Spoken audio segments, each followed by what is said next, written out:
Hello भैया। रूपा जी हाँ जी। आवाज सुना तटे। हेलो तो चालू करी। हाँ चालू करी। जनरेटर तेल बाबे ना भरा कब के लिए जो भरा ले। चलिए ठीक चल है। जाए।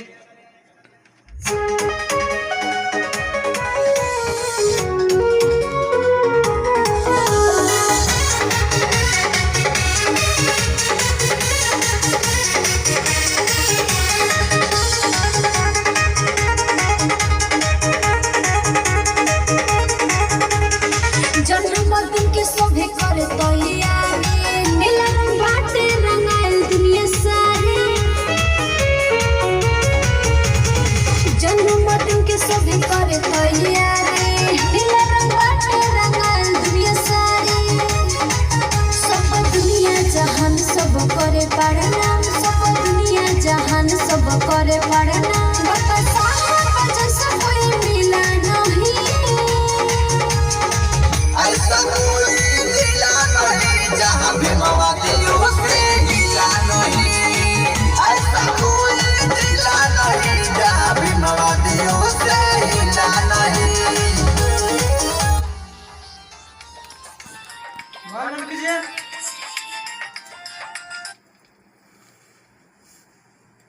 नंबर सेट कीजिए। दोबारा आ भैया दोबारा रूपा जी जी दोबारा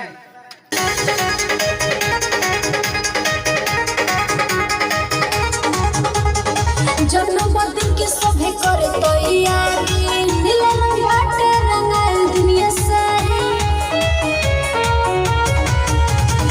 जन्मदिन के शोभे करे तैयारी, नीला रंग बाटे रंगाइल दुनिया सारी।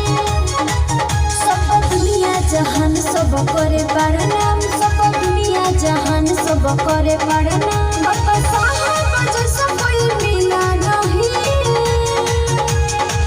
ऐसा कोई जिला नहीं जहाँ भी मवादियों से हिला नहीं।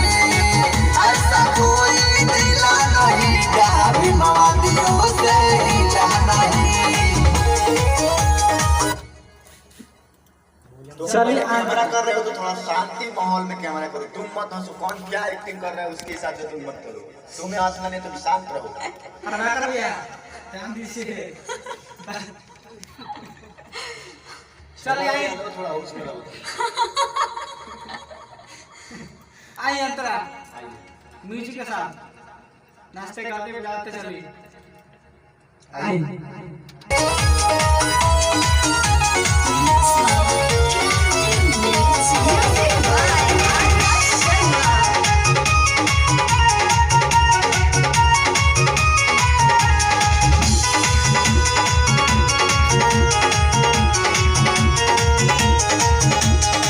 भारत रत्न बाबा साहब जी के पूजन सभे चरनिया हो।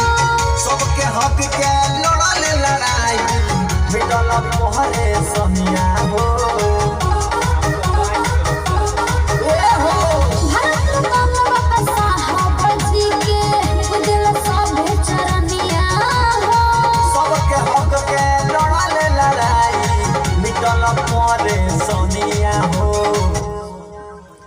एक लाइन और अंतरा और रूपा जी जी आई भैया आई आइए मोबाइल भारत रत्न बाबा साहब जी के पूजन सभे चरनिया हो। सबके हक के लड़ल लड़ाई मिटल मोहरे समिया हो। ए हो भारत रत्न बाबा साहब जी के पूजन सभे चरनिया हो। सबके हक के लड़ल लड़ाई मिटल मोरे सनिया हो। सब मिटल गुलामी सबे करे सलामी, सब मिटल गुलामी सबे करे सलाम। कोई ऐसा जगह जहाँ मिला नहीं, ऐसा कोई जिला नहीं जहाँ भी मवादियों से हिला नहीं। ऐसा कोई जिला नहीं जो भी मवादियों से हिला नहीं।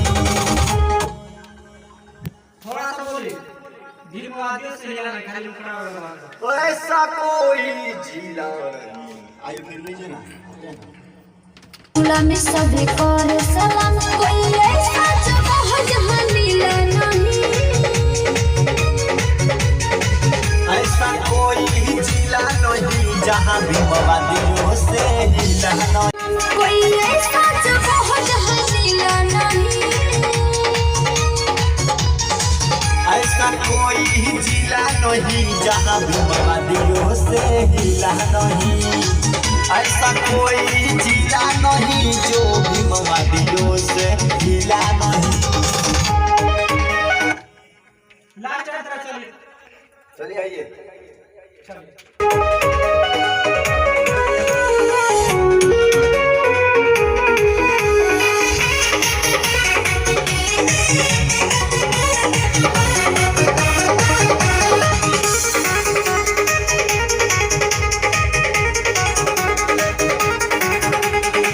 सबसे सुंदर बाबा साहब जी लिखनी संविधान जी। पिछड़ा औरी दलित खातिर हौवर भगवान जी। सबसे सुंदर बाबा साहब जी लिखनी संविधान जी। पिछड़ा दलित खातिर हौवर भगवान जी। अंतरा खिलाड़ी गाय बढ़िया से और बढ़िया से रूपा जी। रूपा जी रूपा जी मत होइए और बढ़िया से आई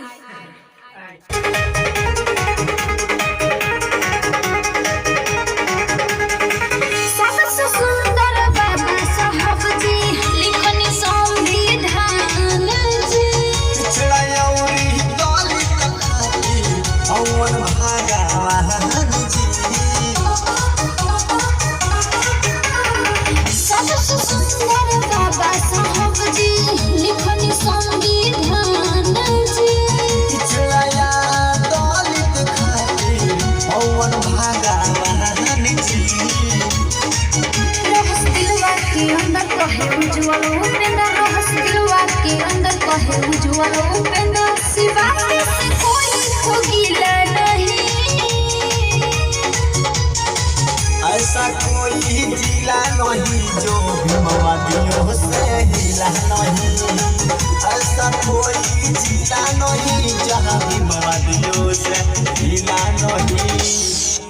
खाली मुखड़ा पसाइल दो कहे उज्जवल उपेंद्र दिलवे के अंदर। रूपा जी ये साइड रहस दिलवा के अंदर कहे उज्जवल उपेंद्र, रहस दिलवा के अंदर कहे उज्जवल उपेंद्र। सिवा से कोई को गिला नहीं। ऐसा कोई जिला नहीं जो भी मवादियों से हिला नहीं।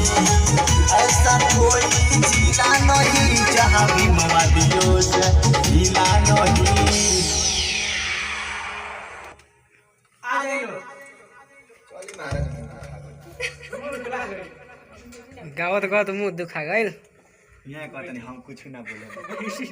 काहे ना बोले आप कुछ रुपया से बोलवाए कहाँ जरूरत बा? अरे सब बताइए कि गाना कैसा लागल। दो शब्द सुनी रूपा जी से। हमने ऐसा काजल में बोलो ना के। नमस्कार प्रणाम। हम रूपराज रवा सबके प्रणाम करतनी पैर छू के। और वह सभी लाइव देखी और कैसन लागता कमेंट करके बताई। और हमने के बीच उपस्थित बनी मंजू पासवान इहू के रिकॉर्डिंग होखे वाला बा। अच्छा रौरा ठीक लागल है गाना? यहाँ के इशारा में समझा दो नहीं जो ठीक लागल है। अरे वो लेकिन समझ जाए हम लोग। बहुत अच्छा। हाँ चलिए फिर आओ तो अगला वीडियो में, तब तक बनल रही। और ये गाना उपेंद्र उज्जवल जी लिखले बनी। और सब बताएं कि गाना कैसन लगल। अभी कैमरा करल बनी आनंद प्रेमी जी। सने प्यार दी वो के गाना हाँ। मार्केट में वो करवा सब सुनी गाना के और बताई कि गाना उन्हें कैसा लगता। तब तक आओ तो अगला वीडियो में, तब तक बना रही देखते रही। नमस्कार प्रणाम।